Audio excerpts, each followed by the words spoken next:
Wakil Bupati Siak secara virtual mengikuti rakor bersama Forkompimda Riau terkait kesiapsiagaan pemerintah daerah dalam menghadapi bencana banjir di wilayah Provinsi Riau. Rakor tersebut dipimpin Gubernur Riau Edi Natar Nasution sekaligus membahas partisipasi dalam membantu masyarakat terdampak banjir. Sebagaimana diketahui secara bersama bahwa pemerintah Provinsi Riau telah menetapkan status siaga darurat bencana selama 40 hari ke depan, yakni sejak 22 Desember hingga 31 Januari 2024, di mana dari 12 kabupaten dan kota di Riau, 9 kabupaten kota telah menetapkan status siaga darurat bencana, yakni di Kabupaten Rokan Hilir, Bengkalis, Pekanbaru, Kuansing Rokan Hulu, Kampar, Indragiri Hulu, Indragiri Hilir, Pelalawan, dan sementara 3 kabupaten kota yang belum menetapkan adalah Kota Dumai, Siak, dan Kepulauan Meranti.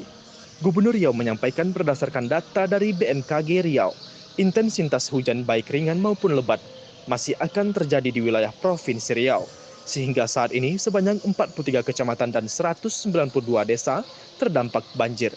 Di tahun 2023 lalu, jumlah masyarakat terdampak banjir mencapai 60.254 kakak. Kemudian di awal 2024 ini sejumlah 24.268 kakak.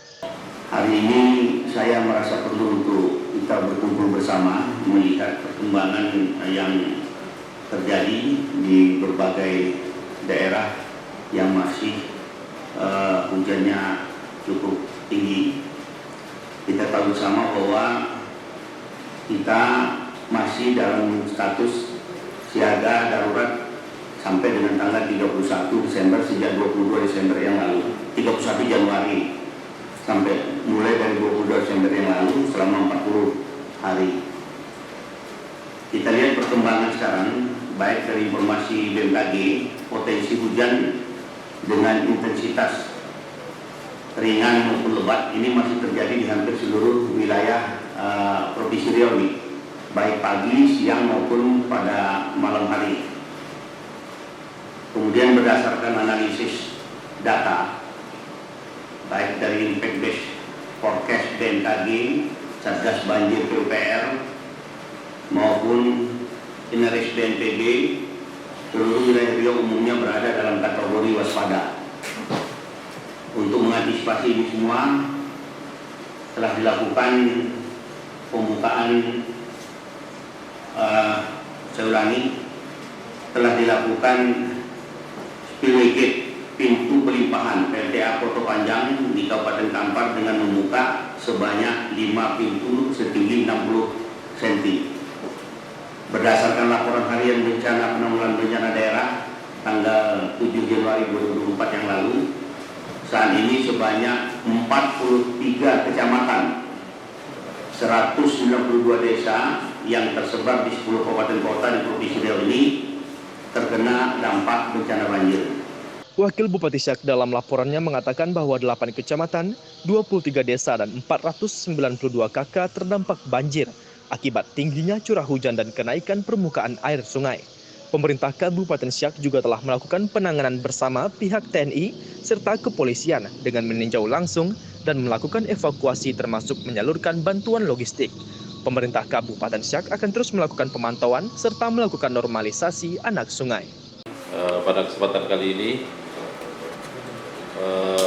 bahwa kondisi banjir di Sungai Siak, banjir di Kabupaten Siak ini terjadi pada 8 kecamatan dan 23 desa yang terdampak dengan jumlah kakak yang terdampak oleh banjir sebanyak 492 kakak.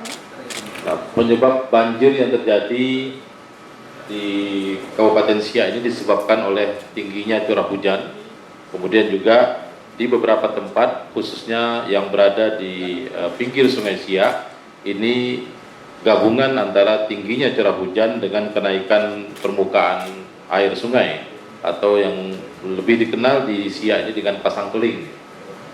Nah, untuk itu Bapak Gubernur, kami sudah melakukan beberapa hal untuk menangani banjir ini bekerjasama dengan pihak kepolisian.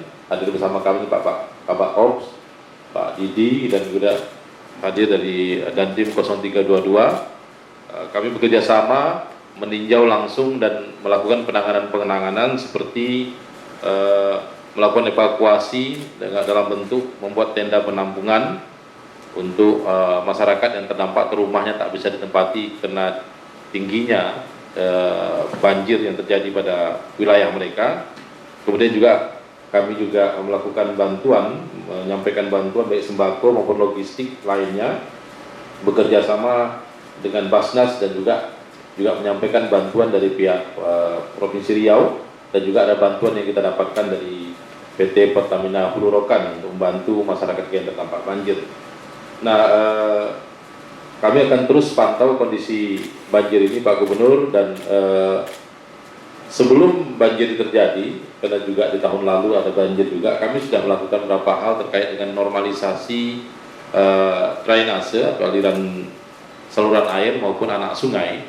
Nah, untuk saluran air ini, beberapa saluran air yang menyebabkan banjir yang kita evaluasi di tahun 2023 yang lalu, ini sudah kita normalisasi, namun ada beberapa anak sungai yang kondisinya cukup dalam dan banyak pepohonan yang tumbang. Nah, ini yang susah. Jadi mau tidak mau kita harus menggunakan eskavator ataupun alat berat long arm yang berada di atas amfibi. Diharapkan kabupaten kota melakukan langkah kebijakan dengan menyediakan peralatan kebencanaan, menyiapkan alat berat di daerah rawan longsor, posko penanganan bencana banjir, peran aktif masyarakat untuk menjaga keluarga, serta penyaluran bantuan sembako. Tim Liputan mengabarkan.